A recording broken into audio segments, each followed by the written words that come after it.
Someone is now going to prison. Political prisoners are killing themselves. I'm giving an interview. He asked a normal, reasonable question. Yeah. You didn't like what a fellow you didn't like what a fellow Christian said. So you had the nerve to interrupt me in that rude, horrible manner. You are saying you are Christian. Why would you ever behave afraid like to that? act. Keith here with Nic Tenconi, leader of the UKIP party. Nick, I've just come out of the courtroom here where they've sentenced Tommy Robinson to 18 months for refusing to hide the truth from the public. What do you think about that?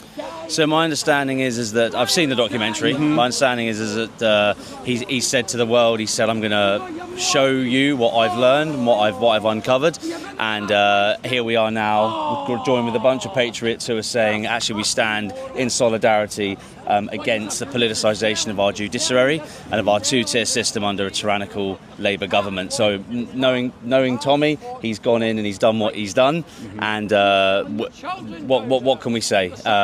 Our judiciary is politicised and is compromised by a far-left government, and he's gone in there and he's done what he's had to do. So he's got a load of support out here from patriots. Well, you know, I saw you this weekend at the United Kingdom demonstration in Parliament Square. You told me then you support Tommy because he's a patriot. Why do you support Tommy Robinson? Yeah, he's a patriot. UKIP isn't going to turn its back on any patriots, regardless of who they are, especially if they haven't done anything wrong, especially if they are ordinary, hard-working people. We're not going to turn our back, unlike other parties like Reform, who want to pander to legacy media and the establishment. We won't be doing that. We're with a party of patriots who are standing up for truth, justice and righteousness. Now, I can't speak on the details of the court case, and it is a complicated case. It's been going on for some years now. But the reality is that we won't be silenced by far-left tyranny or the globalist agenda. We will say it as it is. So that's why everyone's here today.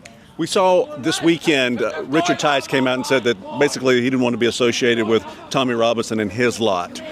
We've seen some other derogatory comments from Nigel Farage about Tommy. We even saw Nigel accuse Tommy of inciting the recent violence when there was no evidence for that. What separates you from people like Nigel and Tice, where you come out here and support Tommy Robinson and they do not? Well, I suppose two things really. One is that I'm not in this for money, and two, I don't come from big business, big money. So listen, if Nigel and Tice want to run a party called Reform that is essentially pandering to far left, hope not hate, and the communist pressure points that they apply, and get in with corporatism and big business, we've already got 3 or 4 main parties that do that. People are going to see through that. They want to do that. That's absolutely fine. We have different policies. They're not as radical as we are. So what I have to say to how they're behaving and how they're acting when they throw Tommy and patriots under the bus, to talk about Tommy in a certain way, like any one individual, that's one thing, but then to associate an entire patriotic movement with genuine concerns about the way that our country's headed, that's it's crazy, but it's great news for me. Yeah. So stand aside, guys, and let the men do the work, because that's what's going to happen. We're going to take our country back. Yeah, I think Farage and Tice and the Reform are losing the support that they had gained from what we're seeing online. People commenting online, they're starting to lose a lot of report and a lot of support, and maybe people are going to lean toward you guys. So, what are you going to do as UKIP leader, and what is UKIP going to do to gin up more support for the UKIP party? Yeah, so I think that it's tactical for Reform. They've been mulling over it. Reform's nothing new. They've had 5 years to prepare for the election this year. That was born out of 4 years plus with Brexit, and then of course Nigel's with UKIP. So they've had loads of time to prepare for this, and what they've done is at some point they've muddled their way through, and they've decided whatever happens, double down and totally disassociate yourself from anything on the right of politics. So that was all premeditated, but they took an awful lot of time over doing it, so that's quite telling. In terms of what we're going to do at UKIP and what I'm going to do is lead from the front. What we need is clear, courageous and brave dialogue. That's what we need. We need rhetoric that tells people what they want to hear, the truth. It's about fearless leadership. So we're going to be travelling around the country, and you'll hear all this all the time, that Starmer won with 9 million votes, and in Britain you only need something like 10 million votes to win or whatever. We're going to take it to the people, we're going to say it as it is, and if we get a round of applause at the end of it, we're going to presume that there's an actual vote in it for us. So that means going to the pubs, going to the community centres, going to the churches, speaking to people, inspiring and motivating them that they can actually make a difference. The 40% that don't vote, you do have hope, and we can take our country back. One of the major problems we're having the same problem in America. We're having problems with censorship of free speech and the flood of immigration to our country. You guys, it's affecting you a lot more because of your population, and you're not able to withstand it as long as we are in America.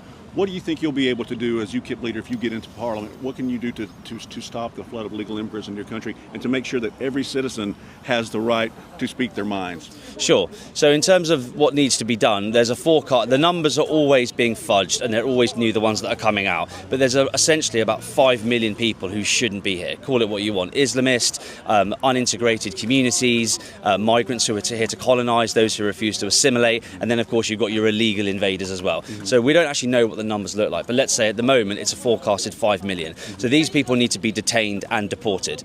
Now, of course, there's a model which says that you pay them to leave. Well, that's quite humane. A detainee process with a deportation process would not be as pleasant. So I'm not sure precisely which one is required, but it is in our manifesto that is exactly what we're going to seek to do. And yes, it is achievable and you can do it. In terms of silencing and censorship, the far left mafia that have taken over our universities, which is how it starts, with the woke madness. It's the soft liberal woke madness that leads to the nasty satanic communism bits and pieces, radical trans lobby, etc. If you're anything centre right or anything right of centre, you'll be silenced and you'll be told to shut up with fear and propaganda tactics. There needs to be a complete overhaul of who is having access to our children, to our students, college students and our university students. Anyone who's affiliated with a far left organisation, Marxist or communist organisation, were not allowed to be anywhere near teaching roles in children. So this is going to be a long phased approach, but the reality is we've got to go right back to basics with regards to who's getting near to people who are in a position of education. Because that's where silencing and cancel culture come from. It's the Stalinist government that we're seeing appear in Britain right now, and the fear and propaganda tactics that are used to prop that evil mantra up. You've billed yourself as a Christian conservative candidate. What do Christians need to do to come out and make sure their culture stays around and is not degraded and is not diluted? Best question. So we weren't taught to be meek and mild. That was one part of it.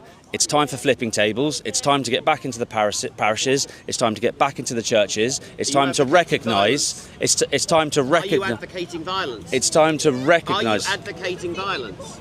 Oh, I know you. Are you seeking I know you. Someone get rid of him. Don't push me. Someone get rid of him. Guys, can you get rid of him? You push me. No, I'm Get rid of him. I've got free speech. I'll answer that. That's not. I know he is. I know he is. I know he is. We need to get back into the churches. We need to get back into the parishes. We are no longer meek and mild. It is time for flipping tables. And you know what? It is time to recognise the fact that we have severed our relationship with God by turning our back on God. That is a product of liberalism, and it didn't end today. It doesn't end tomorrow.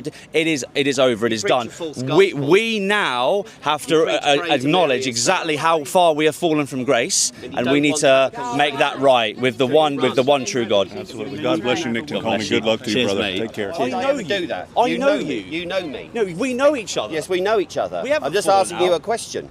No, that's are you seeking some kind of new crusade? I'm doing a normal interview with a normal human being. So it's okay to swear at me? We know each other. This is exactly Well, I what wouldn't we're go all that here far. for, so that I wouldn't people go like that you far. can do Why what would you you've ever just done. behave like that? Well, I don't know why some of the stuff hang you are on. saying Why would sounds you crazy. ever behave like that? Have you ever tried to You're a actually sit grown down with man. Farage? Starmer wouldn't let you do it. You are a grown man. No, I Why don't would like you Starmer. I'm not here ever for behave Starmer. like that? I'm not here for Starmer. Someone is now Heckling is perfectly okay in a free going to society. prison. Someone is now going to prison. Political prisoners are killing themselves.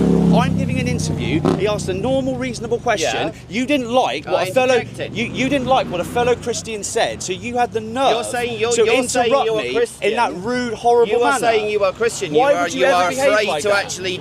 You are I'm afraid. asking you, why would you are behave afraid like that? to discuss the issues Why would you around your behave like that? Disciples of Christ movement. Why would you? You are actually afraid to discuss You are the here issue. to heckle me over something unrelated to this. If you're a politician, you can get used to being heckled. I think no, but you've come here deliberately to do I haven't that come because here, you I were just happened removed to from a see you. WhatsApp group because you are a problem. Oh, really? You Because were I'm a removed problem. from a Why am I a WhatsApp problem? group because you are a problem. Because I'm just preaching no, the truth. no, because you are obtuse. But You you're are only saved by the obnoxious, salvation and you are of Jesus totally Christ. divisive. I'm so sorry. I'm not about Christ. this. You're so sorry. I know this individual. So what? You don't want to talk about your fake Christian nationalism. Personal You are talking about a fake Christian And nationalism. now you've that is exposed unbiblical and yourself. Roman Catholic. I haven't exposed myself. I'm actually talking about